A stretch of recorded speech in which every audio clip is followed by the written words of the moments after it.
ये बात है एक छोटे से कस्बे की। कस्बे के आखिरी छोर पर शमशान के पास एक पुरानी किराने की दुकान थी।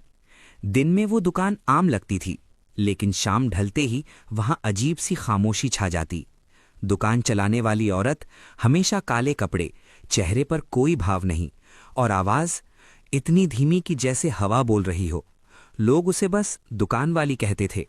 एक दिन रवि नाम का लड़का रात करीब 9:30 बजे दुकान पर माचिस लेने गया। दुकान खुली थी, जबकि उस समय सब दुकानें बंद रहती थीं। रवि ने आवाज दी, आंटी माचिस देना। पीछे से आवाज आई, पीछे रखी है। रवि ने पैसे रखे और जैसे ही माचिस उठाई, उसने देखा काउंटर के नीचे औरत के पैर जमीन को छू ही नहीं रहे थे।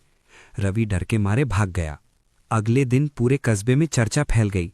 कोई बोला वो औरत 10 साल पहले मर चुकी है, कोई बोला उसकी दुकान में एक हादसा हुआ था। कहा जाता था एक रात चोरी के दौरान वो दुकान में ही बंद रह गई थी और कोई उसकी मदद को नहीं आया। उस दिन से उसकी आत्मा वहीं अटकी है। कस्बे का एक टीचर शेखर सच्चाई जानना चाहता था। वो रात 12 बजे टॉर्च लेकर दुकान पहुंचा। दुकान खुली थी।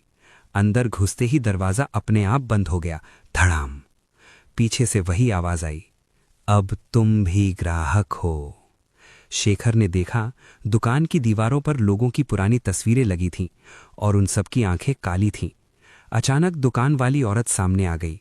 उसने कहा, जो यहां आता है वो वापस नहीं जाता। और तभी दुकान की सारी लाइटें बुझ गईं। सुबह दुकान फिर से बंद थी, लेकिन अब दीवार पर एक नई तस्वीर लगी थी, शेखर की। आज भी लोग कहते हैं, अगर रात में उस दुकान से आवाज आए, काउंटर पर रखी है, तो समझ लेना दुकान वाली आज भी जिंदा है।